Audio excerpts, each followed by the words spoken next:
Now, Liz, I was here and I always say it's amazing. 'Cause many people come here with green card. Yeah. God did not choose to bring us here with green card. We could Yeah. have won green card because the moment the opportunity for the US came, we realized about the green card lottery and we began to apply, just saying, oh, maybe. And even when we were here, we were still applying for that green card Okay. lottery. I tell you, Liz, I cried from Nairobi to London. Wow, The I can whole imagine. hours. So when I was coming, I did not know of any Kenyans here.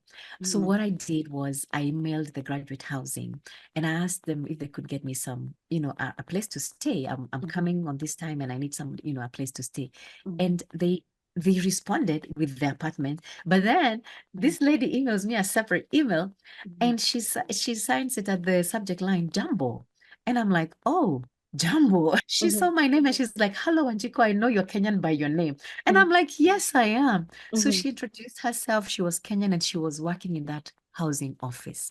So she became my connection. She actually is the one who helped me pick me from the airport.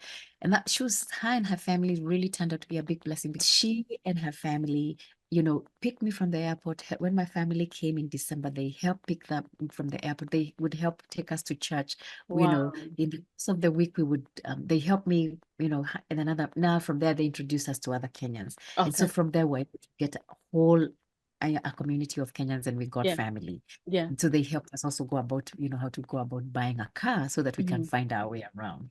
So Wow. that was a big, big, it was like a coincidence that was God planned because she could have been in a different office in I mean, this same everything university. just fell in place for you. It fell What in are the place. chances that you email someone about housing and that person But turns when out to be a Kenyan, a fellow Kenyan? The reason I have you here today is for you to talk about your coach, what I do. health lifestyle coach. So, Mm. given that you had a PhD in a different line, how do those two work together? Whatever your career and health lifestyle coach. Coaching, Yes. right. So it's been a journey and it's something that got me here from, first of all, from a family tragedy. And I remember asking and praying, God, if there's something I can do different because of this, because I would want to do it. And I say, is there anything I can do differently because of if this had not happened? If there are certain things I would have done differently because this happened, I want to do them. And so that kept on being my prayer I was making. I remember, all the time I kept on making that. By then I was still doing my PhD. And I remember walking in, like I would park my car in the garage and I'm walking towards and I would say, Lord, if there's anything I can do differently, I want to do it. And that kept on being like a cry in my heart. What can I do differently? And so with that, what it did, it prompted me. I'm a researcher by training. And so I began to research on health. I began particularly on disease, cancer. I began to do a lot of research And this just research you're doing on your own for yourself, on my own, not work just for related. myself. Okay. Mm-mm. Okay. Work related, I'm doing something totally different. Yeah. Oh, I was doing medicinal chemistry, which Okay. is we make drugs, but I was now doing researching on more of the sickness and disease and health. What causes health? What are some of the things that would attribute to better maybe like avoiding certain things. So it was something I was doing out of my own interest. Hello, Pauline. Hello, Liz. It's good to see you. Nice to see you too. How are you? I'm doing very well, thank you. How about you? I'm doing good. I'm doing good. Thank you so much for doing this with me. I am so, so excited and I can't wait to hear what you have to share with us. Thank you very much. I am honored. Thank you for inviting me to your show, and I appreciate the opportunity. You are so Mm. welcome, Pauline. You're so welcome. So let's start by knowing you. Who is Pauline? What's your background? Where did you come from? Then tell us how you ended up in America and what you're doing here. Okay. All right, yeah. So thank you, Liz, once again. So like my name, you said Pauline. I'm Wanjiku Ondachi, and I was born actually in Nairobi at Pumwani Hospital many moons back. Yeah. But I grew up in Nyeri, partly Nairobi, and I'm a firstborn in a family of four, the eldest of I have three siblings, two brothers and a sister. And yeah, and growing up, I think I want to say I just, was in the previous system of CPE, so I moved around schools a bit. Mm-hmm. Starting off in a school in Moranga called Kahuhia Girls, and then I went to Moi Nairobi Girls, Mm-hmm. Cubs, for those that lived, went to that school, that's how we called it. And Mm-hmm. then after that, I actually redid my sixth form, which because Mm-hmm. I was in I had the opportunity to be in the last sixth form by redoing that year, the A levels. Mm-hmm. So I redid that in Nyandarua High School. You went to three high schools? You went to, was it And Kahuhia, Moi Nairobi Girls, yes, and then Nyandarua High School? yes. Oh, wow, what an I went to experience. Kahuhia Girls in Moranga. I went to Nairobi Girls, and I went to Nyandarua all the way in All Kalau. So Yeah. yeah, very different schools. Okay. Yes. Okay. And That's Nyandarua was mixed. interesting. I don't know whether it's still mixed, but Nyandarua was mixed. That was my first experience to have a mixed, to be in a secondary school that's mixed. That's for your A Yeah, levels. that was for my A levels, right? Okay. Yeah. Mm-hmm. And then from there, I went to University of Nairobi Okay. and did a Bachelor of Science degree Mm-hmm. and my majored in chemistry. Mm-hmm. So that was how that set me up for where I am today in Okay. terms of I'm a chemist by profession training. Mm-hmm. And it was at University of Nairobi. I also actually ended up, well, I didn't know at the time that I was going to get married, but I ended up meeting my husband there. Okay. But we just became very good friends. And it's after we finished and graduated that we got back together and got married, Mm-hmm. maybe about 3 years after we graduated Mm-hmm. from University of Nairobi. Mm-hmm. So I got married in 1997 Okay. to my friend, my best friend now. Mm-hmm. And then it was so then at the time, okay, I'd graduated, I had gone back to work. I mean, I had started working, rather, I had gotten employment with a research institute. Mm-hmm. And working in a research institute, Liz, you may or may not be aware of this, but working in a research institute, you are almost like you are put in a position you have to progress your career. Okay. Because if you don't, then you wouldn't know how to do research. So having a bachelor's was not enough to be able to Okay. work in a research institute. Mm-hmm. And so I Was this in really Nairobi? This was in Nairobi? yeah, it was in Nairobi. It was in Okay. one of the research institutes in the Kenya Research Institutes in Nairobi. So Okay. really it's located in outside of outskirts of Nairobi, but Mm-hmm. it's still basically Nairobi. But Okay. it is from there that I now, it's either you leave you leave working or you progress in your career. Oh, And wow. so I remember, yeah, so I remember thinking I want to look for another job. I'm looking for another job. Mm-hmm. Well, it wasn't another job. You know how Kenya is. Jobs that are not necessarily very forthcoming. Mm-hmm. So what happened is that I ended up now going back to do my master's degree. Mm-hmm.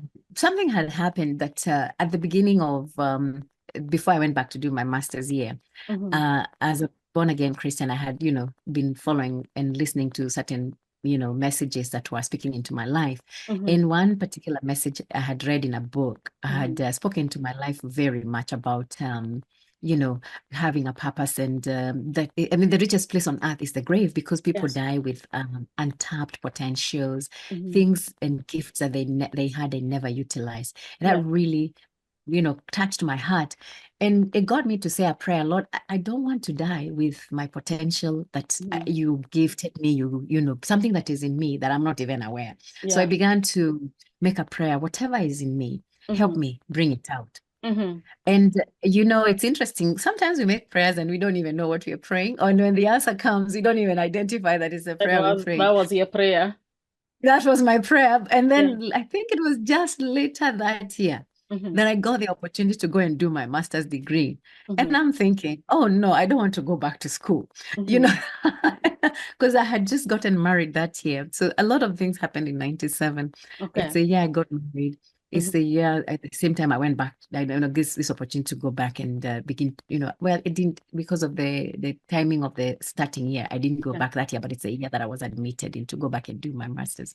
Okay. But anyway, I was I was resisting that opportunity. It was a funding. I was working with a research institute. It was really a funding that came to fund some research work. Okay. And the organization wanted to fund me as a master's project. So I'm thinking, I don't want to go back to school.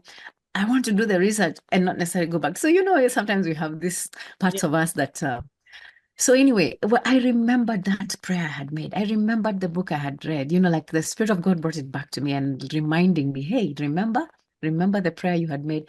So anyway, it's with that I went back and I really felt, okay, if I don't go back to do this master's degree, I almost felt like one day I'll give an account of my life and say an opportunity came my way and I let it pass. So, the Spirit of God reminded me the prayer I had made, the book I had read, and here I am trying to avoid an opportunity to actually bring out potential in me. And so I went back and, now, when that came to me, it really became a conviction. And I have the capability to do this. And so I went back and I did my master's degree. Now, when I did my master's degree, that was the opportunity that now led to it was like the setup. Did you go back to Nairobi University for your master's?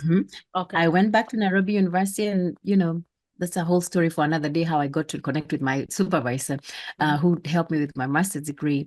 It really had been started with my undergraduate, just a whole different story, but I wouldn't go into that for now. But what happened was the advisor that I went to work with really, I always say it's favor.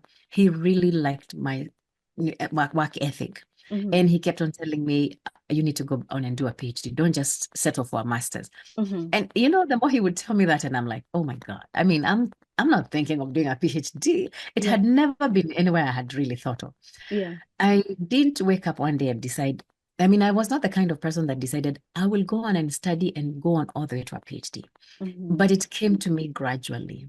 And this was one of those pivotal point as I went on to do my master's degree, and my supervisor really kept on telling me, you're really good. You're really one of the best students I've ever had. And he kept on telling me, and I say this with a lot of humility, though I'm not saying, I'm not bragging out of this or anything. I'm just saying that, he picked up, sometimes people see things in you that you don't even see in yourself. He was able, and those are they're called like destiny helpers. That's sometimes people refer to them that. Because he picked up what I wouldn't have picked up, and he pushed me to a level. He stretched me. He caused me to want to stretch. But you see, there was already something in me that I had been praying if there's potential in me. And from reading the book, the Miles Monroe book. The Miles Monroe. And so the more he spoke about it, the more it began to disturb me, and I went back to prayer and I said, God, I know I prayed this prayer potential in me. I didn't ever think that PhD was one of those things. But if it is, then I am open. I am willing, because I don't want to have prayed this prayer and not then go ahead and fulfill things that you are showing me that are in me. And so that was just a genuine, sincere prayer that I made, because I was feeling a little lost in this whole idea of how to navigate between, I have a master's degree, I am married, I'm trying to raise up a family, and I'm in Kenya. I'm not in the US. I don't know where all that these things happen in the US. If I was in the US, it would have been normal. But in Kenya, it was not the usual for me. So I was trying to figure out how to navigate that whole road. And but anyway, to cut a long story short, what happened was his belief and faith in me and his experience working with me really got me. He began to bring up, he was like the person that was the connector. He kept on, whenever an opportunity would come, he would call me. I finished my master's degree, I went back to work, but now opportunities for PhD showed up on his desk. He would send them to me, because professors get to know opportunities. And so the first one was, they were hiring at Nairobi University. They were looking for PhD, people that can come do a PhD, and then they go on to be professors at the university. And so he told me about it. I applied, and I was going to be starting a year or so down the road. I applied and I got admitted. And so I was actually just waiting for them to begin to admit people. But in the meantime, two other opportunities came my way. One was to South Africa. And again, through him, my master's advisor, he sent it my way, and he was like, I think you might want to consider South Africa, so at least you can do your PhD in a different university since you've already done your bachelor's and your master's in So you Nairobi. And I had said, not started. You had not started no, at I hadn't started Nairobi yet. I was University. still, I had just gone Okay. back to work at my research institute. Okay. And so I went back, so I went to, again, I was a person who prayed. I went back to prayer and saying, God, what's this? And my husband by that time was working at Kenya Airways.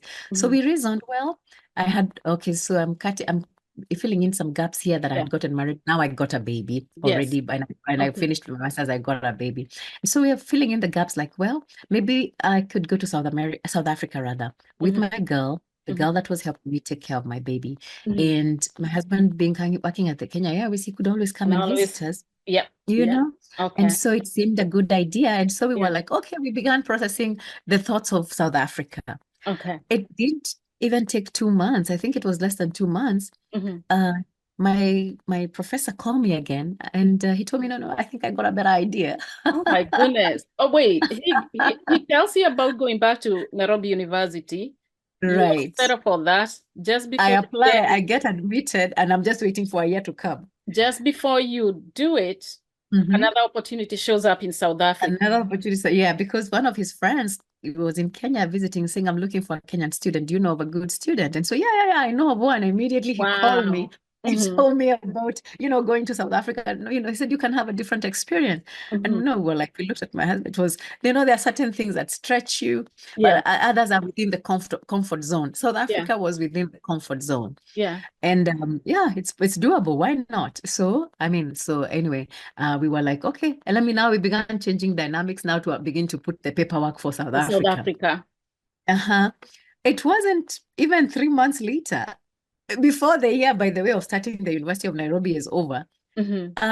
He calls me again and he tells me somebody that he knew him with 2 applications from the university. Now I ended up doing my PhD from, which is the University of North Carolina State University here in North Carolina, in Raleigh, North Carolina. And he told me that gentleman was working for the director of admissions and had said, the director of admission had said, go get me 2 Kenyan students, and had given him 2 applications.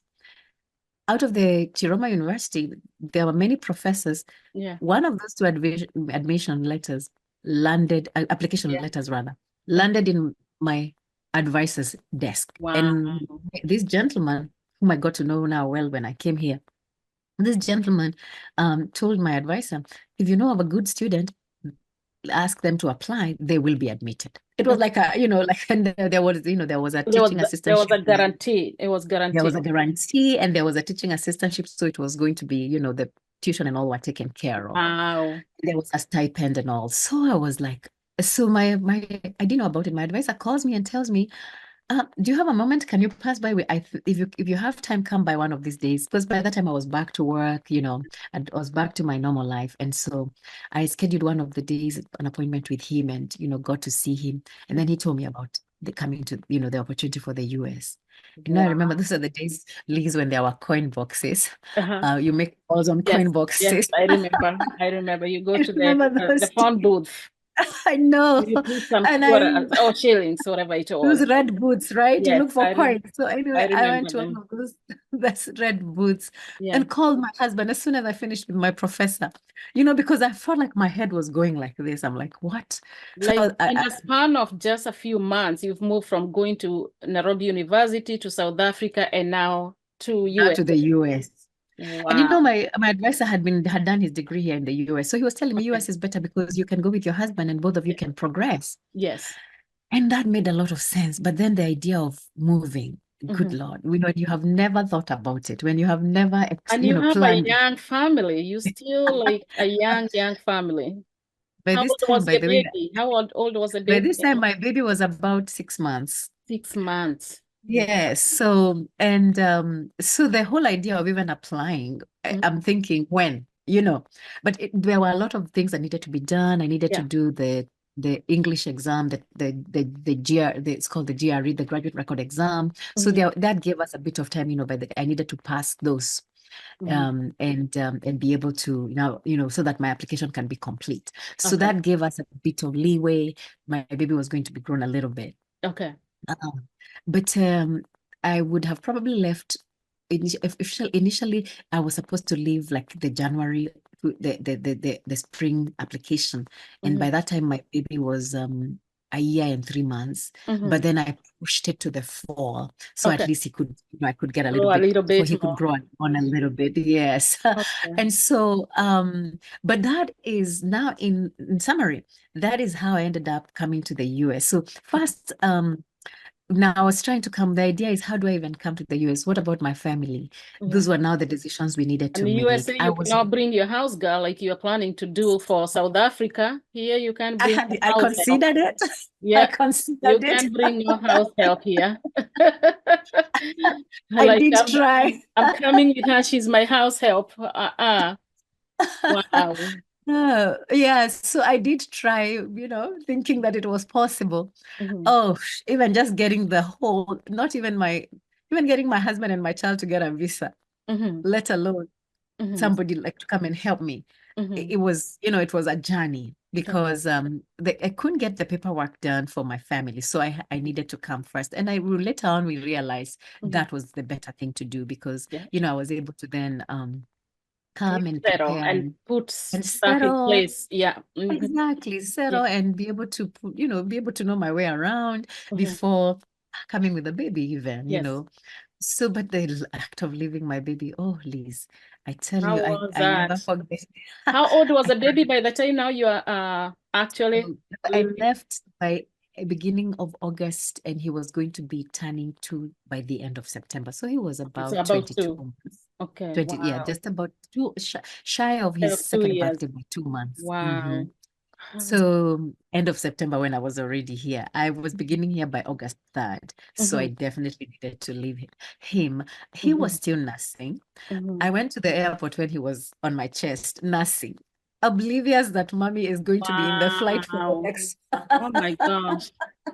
Are you crying at this point? Like, okay, this is the last time I'm I nursing have my I have baby. cried and cried and cried all through my tears. I have Wow. tried I've tried to make it possible that we all Yeah. come. It just wasn't working.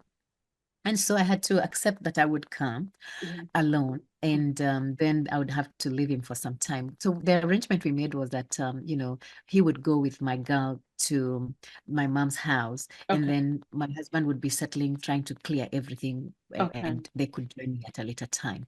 But I tell you, Liz, I cried from Nairobi to London. Wow, The I can whole imagine. hours. I was just crying. Then I thought of my baby. And then the Wow. following morning, my husband tells me he woke up and began to call for mommy. And he Oh, was crying. That was the most moving part. My husband told me that the really, really mommy, the moved mommy guilt sets in, yeah? them. Yes. Wow. You're like, is And this so even worth me leaving my baby? But of course it was. But it was yeah. looking back. And so anyway, so I came here, and that's how I ended up now being in this country. And I was able to follow up with, with the international office here at the university.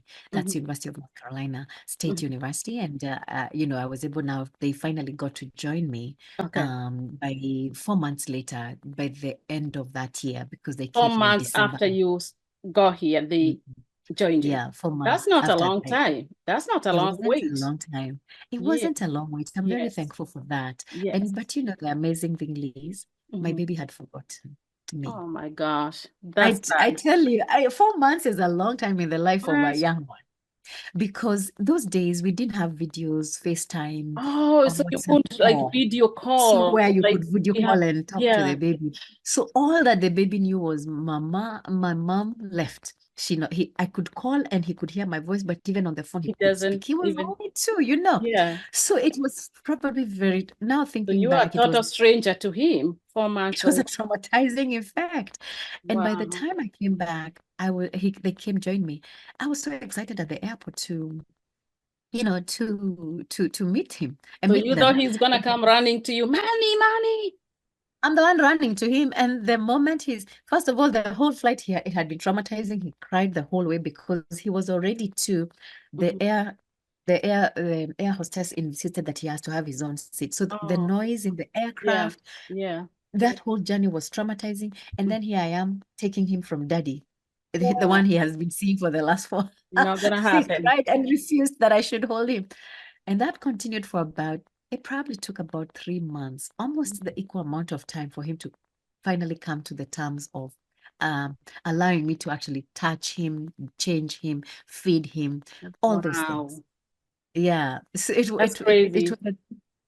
it was just, I think, the combination of everything that happened and the way it happened. Yeah. It took him a bit of time to get back, but he finally did. And I'm very, Wow. very, very thankful for that. Yeah, that's good. That's very interesting. And I'm so happy to hear that because I'm sitting here thinking how we take technology just for granted. Like I'm thinking if that happened today, Mhm. your baby won't forget you because you're on Yeah. video every day, 2, 3 times a day. Yes, They can see your face, exactly. they can hear you, they can laugh with you, smile with you, Yes, even if they're yes, two. yes. So them coming to the airport and seeing you in person. So thank God for the people who Mm. came up with this technology where we That can is do so true. video calls, whether it's WhatsApp or what was the other one Absolutely. that we had before WhatsApp? We had Skype. Remember Skype? Yes. Yeah, I Yeah. remember So Skype. yes, so this Mhm. technology is really, really good. So that now the whole family is now in Mhm. North Carolina.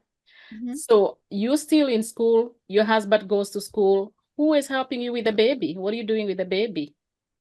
With no house So help? how it worked was, first of all, because my husband came as he didn't come as a student. He came Okay. as my family dependent. So what Okay. happened was I had come with a student visa. Okay. He needed to change to a student visa. Okay. And so for the first few months while the whole paperwork was going through, Mm-hmm. until he started school the following August, Mm-hmm. then, he stayed home with with my son. Mm-hmm. And so that helped at least even settle my Okay. son. I think that was really probably one of the things that, even bring that comfort. And because if we both, thinking back, if he came and started school and we left my son in the forms in hands of another stranger, I Mm-hmm. think it would have been absolutely traumatizing. So Yes, having absolutely. almost I like agree. 8, 9 months with daddy at home and then seeing me come and Yeah. beginning to come back like normal, Mm. something not different from Kenya, but at least now what the new family setting was going to look like here, Yes. at the new Yes. place, new location, Mm-hmm. that was helpful. And then what happened was, then after that, now my husband started school. So at Okay. that point, we were staying in a graduate, I by the time I was coming here, at first I did not know anybody, by the way, Yeah, but I was I going to got ask you that. Did you meet other yeah. Kenyans? So when I was coming, I did not know of any Kenyans here. So Mm-hmm. what I did was I emailed the graduate housing and I asked them if they could get me some, a place to stay. I'm Mm-hmm. coming on this time and I need some, a place to stay. Mm-hmm. And they responded with the apartment. But then this lady emails me a separate email Mm-hmm. and she signs it at the subject line Jumbo. And I'm like, oh, Jumbo. So So you're hello, thinking Wanjiku. must be She Kenya or saw all my Tanzania or names. mm-hmm. Exactly. She Mm-hmm. saw my name and she's like, hello, Wanjiku, I know you're Kenyan by your name. And I'm like, yes, I am. So Mm-hmm. she introduced herself. She was Kenyan and she was working in that housing office. Mm-hmm. So she became my connection. Mm-hmm. She actually is the one who helped me pick me from the airport. And her and her family really turned out to be a big blessing because Wow. the public transportation maybe has improved over the years, but the time we came, transportation here in this city was not as great. Mm-hmm. So moving around would have been a big challenge, Mm-hmm. especially to, you could walk to the store, get a, go maybe do a little things here and there. I don't remember there were any Ubers then, so it's not like now. Now, So you now. needed to go wait on the bus and, go wherever you're going. Yeah. But she and her family, picked me from the airport. When my family came in December, they helped pick them from the airport. They would help take us to church. Wow. In the course of the week, they helped me, and now from there, they introduced us to other Kenyans. And so Okay. from there, we get a whole, a community of Kenyans and we got Yeah. family. Yeah. And so they helped us also go about, how to go about buying a car so that we can Mm-hmm. find our way around. So Wow. that was a big, big, it was like a coincidence that was God planned because she could have been in a different office in I mean, this same everything university. just fell in place for you. It What, fell what in are the place. chances that you email someone about housing And that But person turns when out to be a Kenyan, a fellow Kenyan. I think at the end of the day, I just say God has plans for our lives, and Mhm. He's so detailed. Because when I realized that when these opportunities were coming about studying and doing a PhD, especially coming to the US, I really took time. My husband and I took time to pray because we really wanted to know that the move we were making without knowing how it would turn out, that it was what God really would have us do, Mhm. and that it was part of His plans for our lives. Mhm. And so just taking time to pray and it really gave us an assurance that God was with us. And now these things were falling in place, were like almost God telling you, you see, I'm with you. You see, I'm with you. It was like confirmation and comforting. Yeah.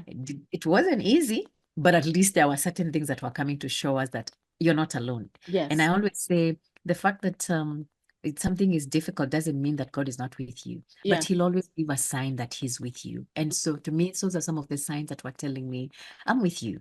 Mhm. Much as there are some still challenges that came along with that in terms of moving and settling and getting my family here and getting to to have a baby, and taking with time we needed to take him to a daycare, and both of us are students, and so just all those challenges that Yeah. came along with everything that comes along with that. But Mhm. it was the foundation that we knew that God was with us Mhm. made it worth going through the process. And now we can look back and Awesome. say, yeah, it was worth every process of it. So that is Awesome. how I ended Did up you coming here. did you do your PhD throughout? Did you take breaks or you stayed in school? How many years? Is that like what, 5 years? 5 years, yes. PhD I here is see. 5 years. Now, Liz, I was here and I always say it's amazing 'cause many people come here with green card. Yeah. God did not choose to bring us here with green card. We could Yeah. have won green card because the moment the opportunity for the US came, Mm-hmm. we realized about the green card lottery and we began to apply, just saying, oh, maybe. And even when we were here, Mm-hmm. we were still applying for that green card Okay. lottery. Mm-hmm. That meant that working hard was part of the requirement. Liz, I used to, because both of us were going to school. My husband had evening classes, Mm-hmm. and I was doing a graduate program Mm-hmm. where students are coming there in the morning and Were you leaving both late in the at same night. university? He Oh, was in 30 a minutes different, from where, okay. in a different, about 30 minutes away. So, Wow. my son when we took him to a daycare, Mm-hmm. the one who would pick him up. And Mm-hmm. so, Liz, what I would do was take him to the daycare. Mm-hmm. And then because then after I pick him up, we go stay home with him until my husband comes. My husband comes home around, after classes around 8, 9. Mm-hmm. And I would take a nap with my son early so Mm-hmm. that by midnight I wake up and go to work in the lab.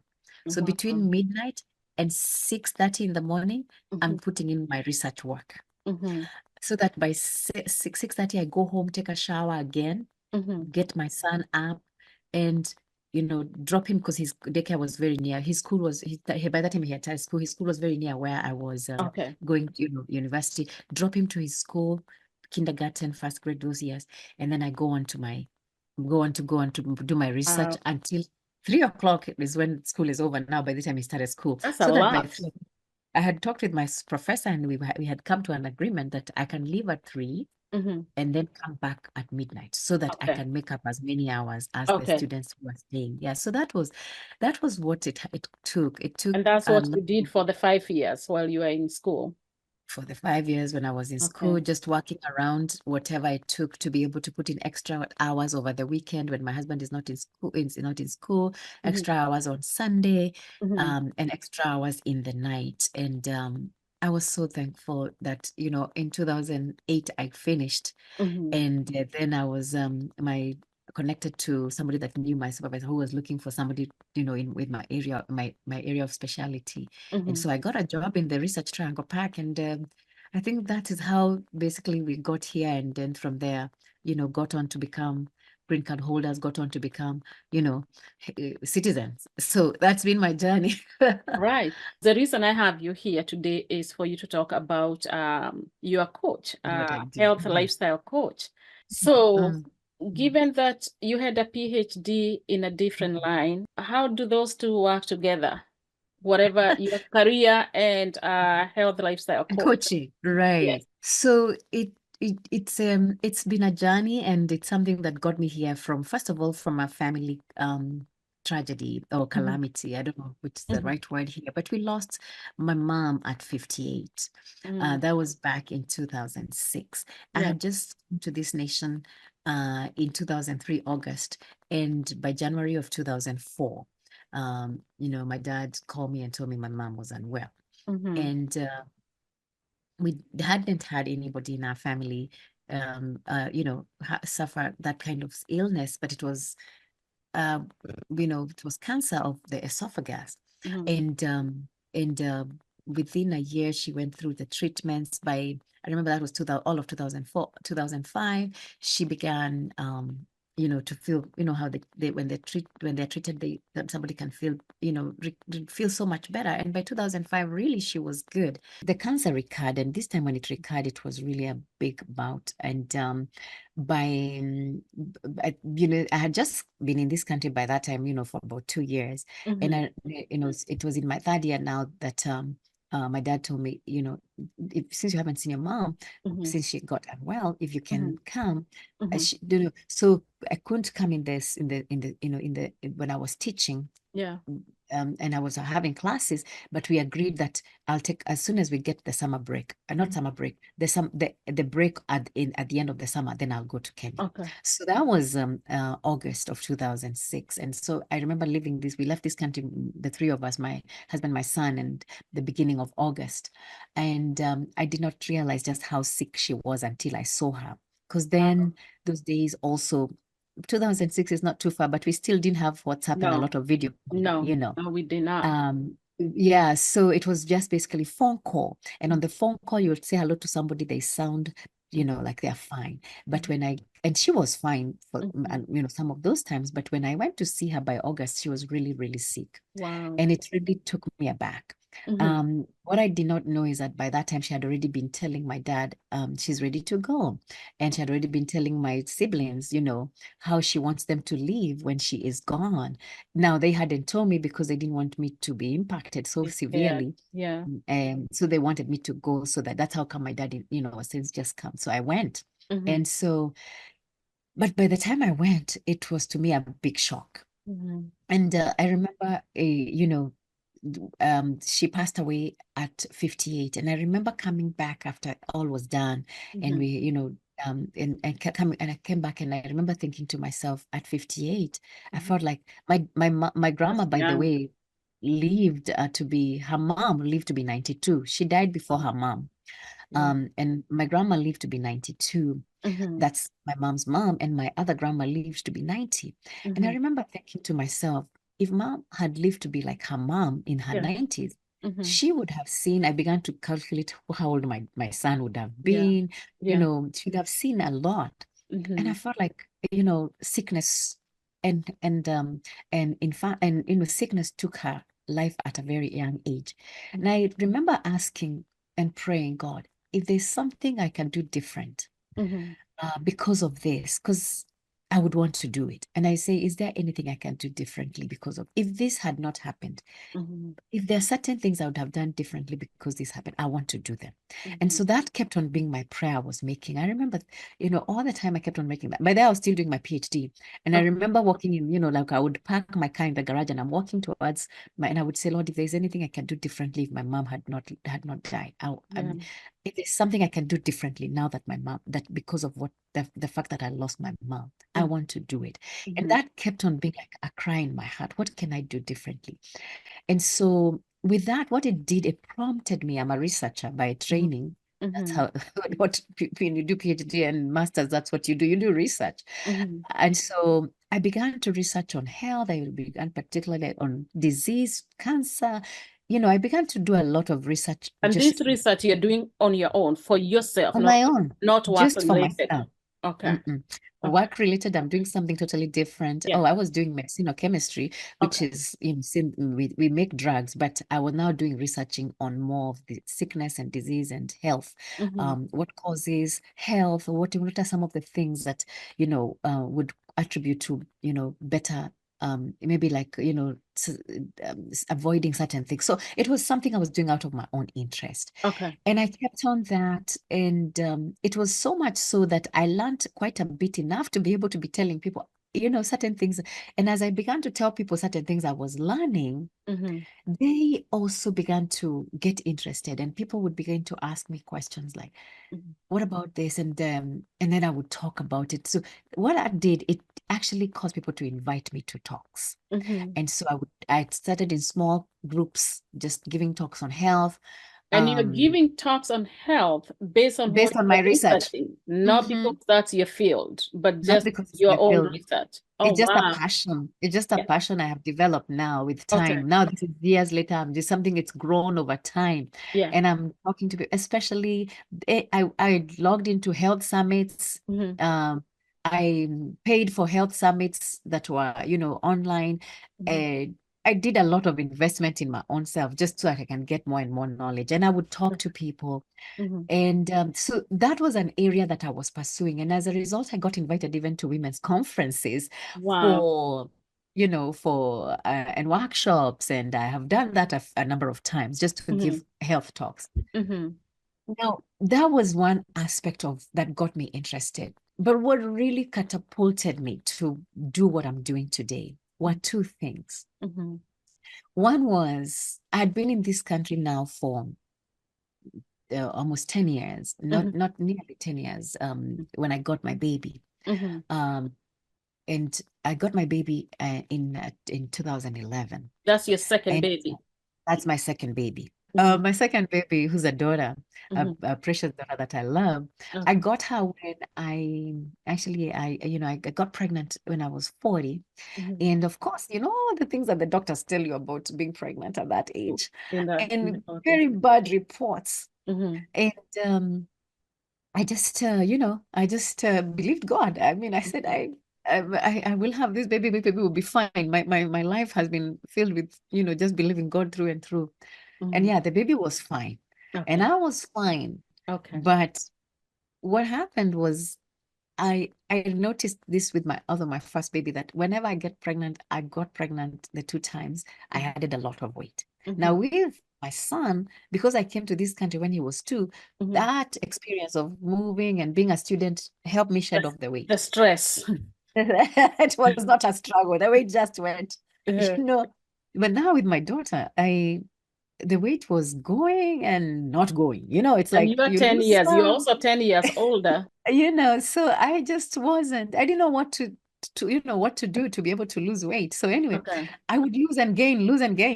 And a time came when now I just began to go to what I was very keen at the gym, because I used to always be a very, exercising was part of something I'd always done all my life. So I now doubled up on my gym. I doubled. Oh my goodness. I noticed with every passing year, I was getting bigger. And so, Liz, my dress size, I began to change from 8. The next time I'm finding I'm fitting into a 10. The next time I'm fitting into a 12. Just little by little, it's just going. Yeah. It's just going. And now what happened was, the year 2020, we all know what happened, right? COVID, yeah. Yes. That's when we tripled our eating. So you were having a good time relaxing at home and not having worries. Yeah. But cooking a lot and eating a lot and just going nowhere. I know exactly what that was like. You know what that is, right? Yeah. I even started a cooking channel because all I did was sit home and cook. Tell me about it. Yes, cooking, we might as well post these recipes on YouTube. So I know exactly what you're talking about. 2020. I know. Yeah. We tried different recipes too with my daughter. Yeah. And so anyway, she liked to bake. So it was, opportunity to try all these things. So anyway, what happened was March, when everything closed down, I'm involved in the church that, I go to, and I'm involved in praise and worship. And so when everything closed down, we were home for 2 months, but in May, we were called back. The pastor decided we would have outdoor services. Yes. Because then they had given permission for gatherings outside. Outdoors, and so, yes. So I noticed when in May, the clothes that were fitting were not fitting me anymore. I had to wear the loose fitting ones now. Yeah. And I had to, I was like, oh, Liz, And I didn't even, let me even tell you this. One Mhm. of the pants that I used to wear when I was pregnant, I now could wear it comfortably when And I'm that not was your pregnant. maternity pants? Yes. Wow. Okay. And now you're wearing it in 2020. I'm wearing it in 2020 so I And can have how clothes to long, go to church. how long after your daughter was born? How many years are we talking about here? This is 2020. She was born into that. She's almost going to 10. This is almost 10 years later. Wow. So 10 years you're going back to your maternity pants because nothing fits. Because the other clothes are not fitting, and they're fitting, but they're very tight. And some of them are not fitting at all. So now the ones that were maternity, they have this loose waist. Yeah, I know the Those were ticket. comfortable. Yeah, yeah. Wow. So Mm-hmm. that was May. Mm-hmm. You Of know, I was like, 2020. of Wow. May 2020. We're Mm-hmm. gathering outside. So because it's outside, we're kind of wearing very casual. Mm-hmm. Because it's hot and it's all of summer. So Yeah. basically we dress casual. I was able to get away with very casual, loose fitting clothes. Mm-hmm. And then August comes, and now we were allowed to gather indoors. And so we needed to go back into the sanctuary. And that was pretty much the what I was doing, working, because everything else was at home. But that is what got my attention, because I began to find clothes to go into to wear to church. And literally the clothes I could wear in May were not fitting me in August. What? Liz, that woke me up. So 3 months later, I, you had to go a few sizes up? yes, That's I, I had already forgotten. I was actually 2 sizes bigger. And how I knew that was, I met with a friend of mine, and Mm-hmm. this story really never forget.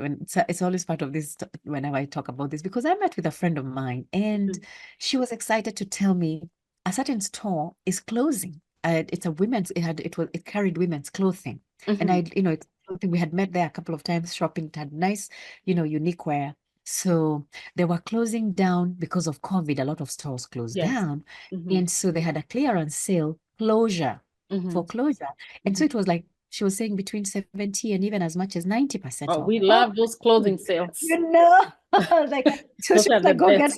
go get a Yeah. bulk of clothes for, Yeah. for Yeah. putting on. Yeah. Mm. Liz, I went to that store, and it was the distress of going from the clothes to the fitting room and trying those clothes. And first of all, because of disbelief, I'm trying my usual size of 12. Mm-hmm. It can't fit. So Mm-hmm. I am actually looking at 14 and 16. Because by this time, remember, the clothes that could fit me in August, those were 12. They could not fit me in August. So really, I realized I had gone 2 sizes up, and really some clothes I was fitting into 16. Mm-hmm. Liz, I said, I am not buying a size 16. I refused. What I were said, you going to do? You're going to insist I on putting said, on a 14? I was thinking of buying 12s and believing that I'll go back into it. And I did. I didn't buy many 12s, but a couple of times I went to the store and bought a couple of 12s that I was saying I'll fit into these clothes. Mm-hmm. But I walked out of that store. I didn't buy a single thing. Mm-hmm. Actually, if you met with me walking out of that store, I was gloomy. I was Yes. sad. Mm-hmm. It's like I was coming from a Like distressful. you couldn't find anything that would fit you. I could find clothes that could fit me, but I refused to wear them Oh, because because you didn't want to buy the bigger sizes. I did not like the way I looked. So you were in denial. I was looking at myself in the mirror. I was asking, how did I get here? Mm-hmm. When did I get here? How Mm-hmm. do I go back? What do I do? So I just knew I needed to lose weight. Okay. Now, incidentally, I had begun to notice that, my joints had begun to ache. Mm-hmm. Um, my sleep was so disturbed through I used to have issues sleeping, Mm-hmm. but particularly the joints is what caught my Mm-hmm. attention. Mm-hmm. So when I think, sometimes you don't look at yourself in pictures, but when I looked at myself in the mirror in that fitting room, Mm-hmm. is when I said, no, this is not who I want to be, and I'm not going to progress. Now, I knew I was by this time. Mm-hmm. Oh, by the way, this COVID, people don't usually talk their age, but I'll say my age. I turned 50. And this year So is when what, I was 2020? 2020, I Okay. turned 50. So this time you're struggling with your weight and not finding clothes. That's when you turn 50. Yes, Okay. yes. So Okay. I was thinking, is it my age? Is it the hormones? Is it the Hard to believe that perimenopausal? you're 50 or over 50. I'm trying to process what you Yes, I just am. said. I'm After 53 right now. wow. Oh my God. Yes. Of course, you're going to tell us what the secret is. You are going to spill the secret. So Wow. You the look truth of really the, good. You look thank really, you. really good. All right. Now it's Thank getting you. better. And so I was thinking it could be the hormones, it could be my age, it could Yeah. be, I mean, I'm Oh, you still just want to blame on struggling. the baby 10 years later? I'm Tanya, now it's no longer the baby. It's the Oh, baby okay. weight that never went. Oh, the Plus now aging the hormone hormones, stages, plus, whatever. I'm just everything. Plus now COVID is Yes. just the whole 9 yards put together. Oh, didn't we So love to anyway, blame COVID for everything that didn't go right in I 2020? know. You added But weight, it's because of COVID. oh God, Yeah. it's Mhm. not, that's true. We like to think that, but really the truth is because we don't know what we know. There are people who lost weight in the COVID year, and I Yeah. ended up doing that because Okay. I lost weight the last half of the year. Okay. What happened was the resolve that I made in my heart as I walked out of that door. Mm-hmm. I remember thinking, it's very interesting. I Mm-hmm. remember thinking, Daniel resolved not to defile himself with the king's food, and he did it. I Whoa. remember thinking, So wait. You went back to the book of Daniel and Daniel and the king, and what? So what are you gonna do? The Daniel so what I'm fast or saying is something? I said, God, I don't know what it is that it took Daniel to make a resolve like that, Mm-hmm. but help me have this kind of resolve Mm-hmm. that my weight Mm-hmm. something has to happen for this weight to go. I did not know what the solution was, Mm-hmm. but I prayed for that resolve. That help me get a resolve that will make a difference. Yeah. It's a very interesting prayer because when I think back, it Mm-hmm. took that kind of resolve to make the Mm-hmm. change. I knew my eating was wrong in the Okay. COVID year. I knew we would eat breakfast, lunch, and Yeah. dinner. We're eating chapatis. I used to order chapatis from a lady friend of mine. We're Mm-hmm. eating ugali. We're enjoying all kinds of food. And there's nothing wrong with those foods. By the way, I still eat them. Mm-hmm. But I knew I could only say it must be something to do with what I'm putting in my mouth. Yeah. And there's something I don't know. Mm-hmm. So my resolve was, what do I need to do to lose weight? I just Mm-hmm. didn't know. Mm-hmm. So I said, God, whatever resolve I need to Mm-hmm. make a change, Mm-hmm. help me get that kind of a resolve. So I made a resolve in my heart. Yeah. And I said, something has to change. Yeah. I'm not going to buy clothes in this store. Mm-hmm. I'm sad that I'm not buying clothes in this store because I did not know what size to buy. Yeah. And I was seeing an opportunity that is lost, but it also gave me an opportunity to do something. Okay. And so what I did, there's an expression that says, when the student is ready, the teacher will show. Teacher will show up. Yes. So So the now student was ready now? the student was ready now. By the way, I'm trying to avoid eating. It's Mm-hmm. not working because by Oh, this you're time doing like you're going now I like am, okay. yes, I'm Where you seeing punish your body. anything that talk about weight loss, keto, I'm Mm-hmm. trying. Mm-hmm. Anything that's talking about how to lose weight, I'm trying. Yeah. But then I saw this email that I connected with because the person that sent the email was Kenyan. Mm-hmm. And she was talking about weight and she got my attention. Now, Mm-hmm. you see, I probably was on her emailing list before. I definitely didn't get on my emailing list at that point. Mm-hmm. I could probably have seen her emails While before, you're searching for things about health then weight it loss. never resonated until Yeah. this time. Now I have made a resolve and Yeah. I'm desperate and Yeah. I'm like, something has to change. Mm-hmm. The email caught my attention. I said, you know what? She's Kenyan. She might be able to help me. Yeah. So she was offering something. I responded to it Mm-hmm. and I got on the call with her Mm-hmm. and I said, I think you might help me because you're Kenyan. Mm-hmm. But actually, by the way, before I even got on that call, she sent me a message and said, I might have to close this and not take any more student people. I have enough for the number of people that I wanted to work with. Mm-hmm. I said, no. I don't, she wasn't to refund me the money I had paid for that consultation. Yeah. I said, no, I don't want my money back. Keep it. I want the consultation. And Wow. so Mm-hmm. I insisted. I said, don't you have any time you can spare? I really would like to talk to you. Mm-hmm. And she said, okay, I could probably spare. She said a particular time. I cleared my calendar to get on the call and we got to talk. Mm-hmm. And when she said that she had already told me that she had enough people, I told her, can you take one more person? Whatever I took, but I signed up. I didn't get, by the time I got off that call, Was I this had already still in signed. 2020? This was still in This is now September 2020. This September. is Okay. August is when I have encountered this experience with Yes. this store. Yes. September is now when this is now happening. Okay. I got on the call, and by the time I got off that call, Liz, I was already signed up. Wow. Because I wasn't, I had just said, I can't go on like this. Mm-hmm. And it was just a 6 week, thing that I signed. It was just for 6 weeks. Mm-hmm. But do you know, within those 6 weeks, Mm-hmm. Liz, I had already begun to lose weight. Because you know what I realized? You don't know what you don't know. Mm-hmm. And working with somebody who knows what you should do and holds you accountable is a game changer. Mm-hmm. And so from there, I said, you know what? I have never invested in myself. That amount which I charged on my card that time on that call was the first amount I'd really invested on my own coaching. Yeah. I came to appreciate the power of having somebody, in a certain, very specific, because sometimes we try to do many things on our own. But I'm telling you, that was a game changer. So anyway, I worked with her for a little bit longer than the 6 weeks. I did work with her for a longer time. I actually ended up doing a certification now. She was later on, I discovered, because now having worked with her several times on different aspects of not just weight loss, but now I also worked with her on a different aspect. I got to know that she wanted to offer a certification for her weight loss coaching. She wanted to get other coaches to train in her method. To train other coaches. Okay. I told you I'm going to be in your first class. So you are already telling her you're gonna be one of the coaches, but you are being trained how to lose your own weight and be healthy.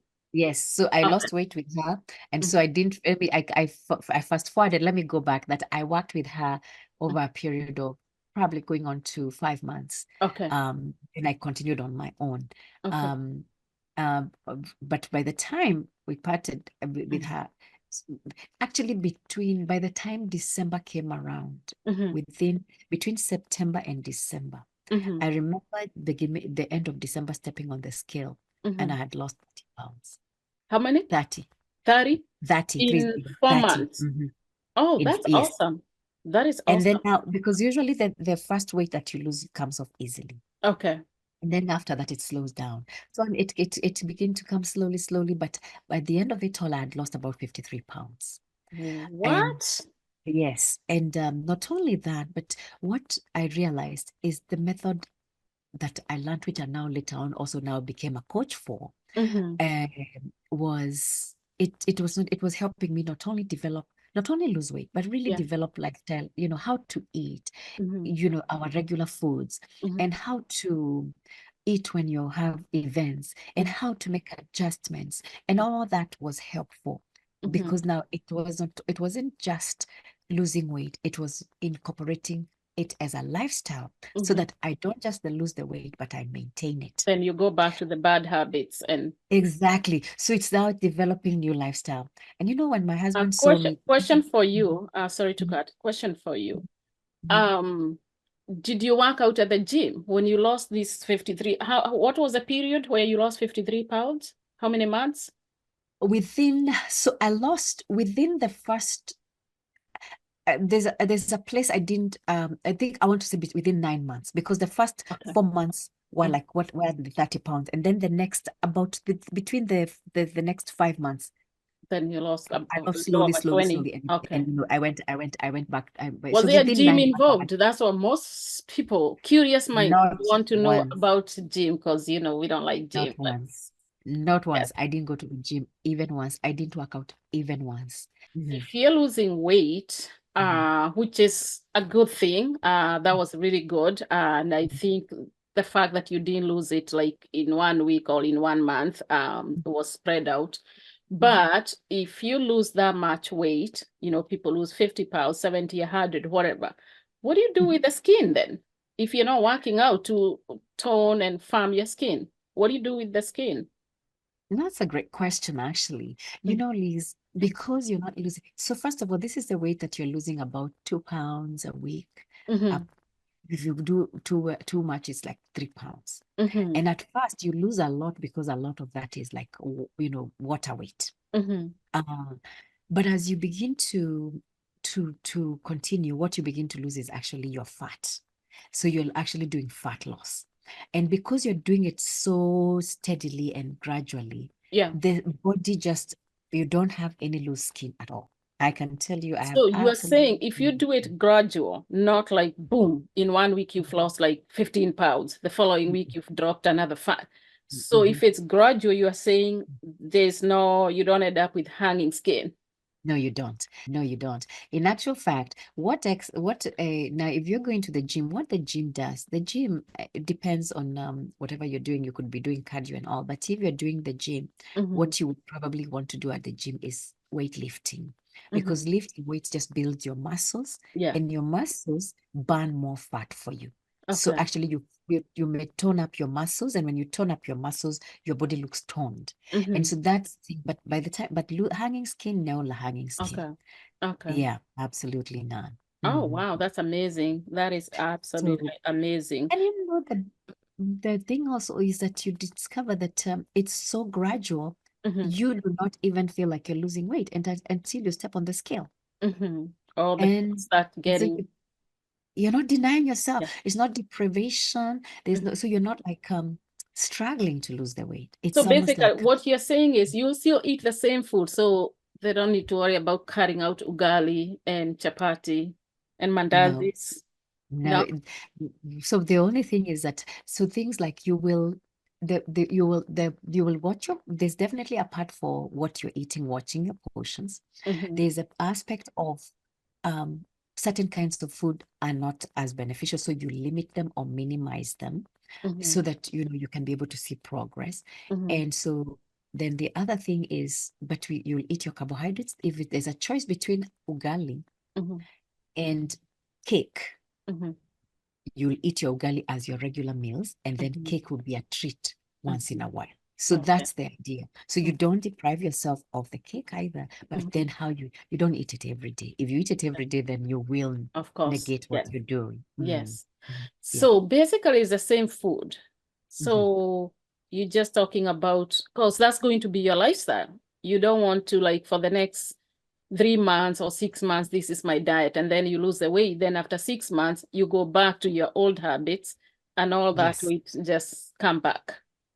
And that's what you've said is very very important, because I have worked with people who told me that they did lose weight as much as 20 pounds with keto, Yeah. but then they can't maintain the keto. And so when they get back to their regular eating, they gain the weight. And it's not just keto, any diet that is you're doing something that's restrictive and you can't sustain it for the long haul, then it means that when you stop, you will go back and gain back that weight. It may not come immediately, but it will come slowly back, but surely. And so the idea is to be able to develop what is sustainable. And that's what I always say. There's no one diet fits all. It's got to be a diet that is customized to your individual kind of life and the kinds of food that you eat, so that it can be sustainable for you. Yeah. Amazing. That is awesome, awesome, awesome. What about eating patterns? Like, as far as time, I've heard of diets where you have to stop eating by 6 p.m. or by 7 p.m. Does that matter? Well, that is it has its place, because it also depends. Okay. If you are working a work shift where your schedule is you're working between 7 and, let's say, 7 and 3 in the or whatever, a night shift. Yeah. Then You your have to schedule may not be, yeah. So what you want to do is not go to sleep with a stomach full of food, because if you do, guess what will happen to that food? It'll just be stored. The body has nothing to do with that, all that food that you ate, all that energy, it doesn't get to use it. So the idea of stopping to eat earlier enough so that the food can be digested before you sleep, that is it's not only good for your weight, it's good for your sleep, because then your body, by the way, it's interesting, but your body, when your body is digesting, those are a different pathway in the body than the sleep. So so for it to you want your body your system to get to the place where you're restful and have a restful night. Then it's best if you have already finished your food and the body has already finished the digestion, at least 3 hours or so before you go to sleep. Okay, amazing. So you have a lot to offer. Tell us about your coaching. Is it like a mastermind? Is it one-on-one? How does this work? Thank you. So I work with people, so one-on-one, both one-on-one and group coaching. Okay. So I have had, where when I take in people all at the same time, then I'll be able to put them in a group and we'll work with them as a group. Okay.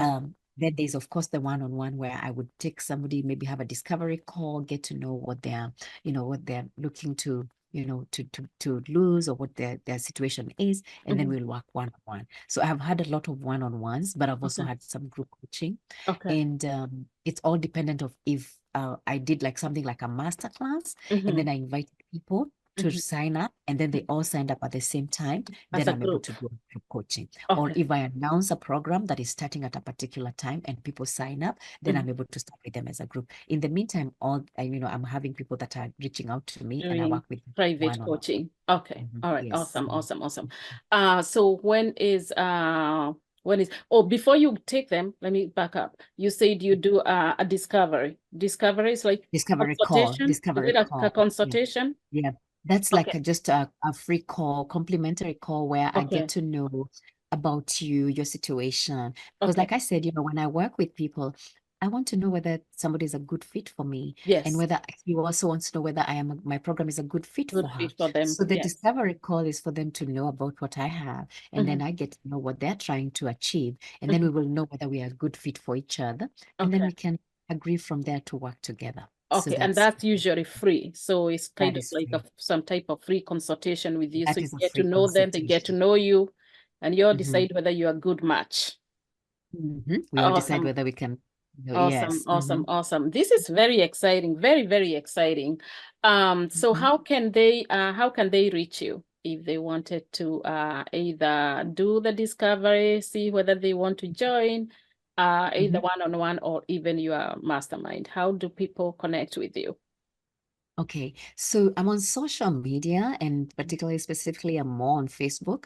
And if somebody is not even on Facebook, I do have, like, I'll drop you a link for either my Facebook and also my email. They can email me, and I'm also, and if they reach out to me, then I'm able to respond back to them. I also have I can also give you access, a link to a free downloadable ebook, so that if somebody is listening to this and would like to, first of all, look at something like that, and then, they can connect with me. So I do have links where they can email me or be on my, send me a message and be on my waiting list as they download the book. So that's so you have an ebook that people can download for free and read a little bit about what it is that you do and all that. Yes, it's about it's just a general book that talks about keys to successful weight loss and keeping it on.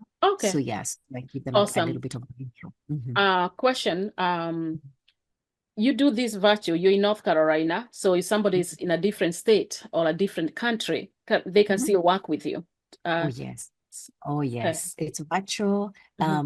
Actually, even those who are in North Carolina, we still meet online nowadays. So it's virtual, and I've worked with people in Kenya. I've actually had clients in Kenya that have gone through the whole 12-week program with them. I have worked with people somebody in Europe. I have people in different states within the US. Amazing. Awesome. So it's virtual, so no excuse, with Zoom and WhatsApp and all that. So they can absolutely connect with you no matter where they are. And let me also say, I also work primarily with women. I particularly direct my attention to women. I've had some men reach out to me, like my husband lost weight, and I've had his friends work with me, and so weight loss is for all, although but you primarily focus on women. Right. All right, so you guys had that. I'm not gonna pin Pauline's information, your email, your ebook. You're gonna give us the link to the ebook, your email, and your Facebook. So we're gonna pin them at the description box below this video, so that you guys can just click and connect with Pauline, and make sure you let Pauline know that you saw her on our channel so that she can at least get to know who saw this interview and is taking a step.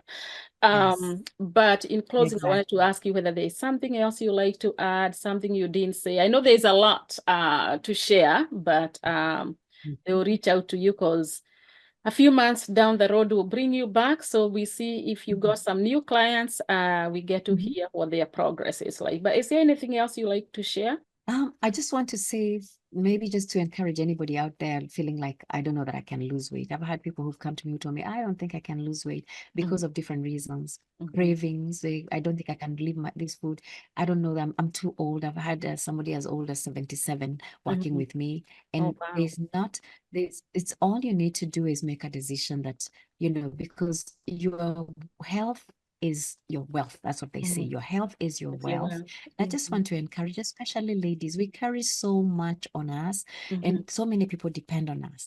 And I just want to encourage ladies to invest in themselves because you are a mother. And you're a mother even, or you may not be a mother, you may not, but you can be a model to many others that you can live long, healthy lives. And almost like the days we are living in, we have to take care of ourselves so that we can be sure that we are living long lives and life full of years. Your years, you don't just want to live your years that are, sickly, tired, but if you can live life, your years that are filled with life. I just want to encourage ladies to do that. You don't have to work with me, but if you hear this and you want to work with me, please reach out. But I want to tell you, invest in yourself, invest in your health, because your health is your wealth. And the other thing I want to say is to thank you, Liz, and appreciate the opportunity that you gave me to just have this interview with you. It's a pleasure working with you. I have listened to some of the people you have interviewed. I've gotten to learn things I didn't know. I've gotten to be connected to people I did not know because of your interview. And I just want to appreciate what you're doing here. Thank you. Thank you very, very much. Oh, thank you so much. I appreciate that feedback. Thank you. Thank you so much, Pauline. I look forward to bringing you back again. Maybe like I said, a few months from now, we'll bring you back. And congratulations for what you're doing. You're changing lives, and that's all that matters. Thank you. One person comes to you and their life is touched because of it. That is fulfilling. Thank you so much for what you're doing. And you have a wonderful day. Thank you. Have a blessed day as well. Take care. Thank you. Bye. Okay, bye. Right. Bye.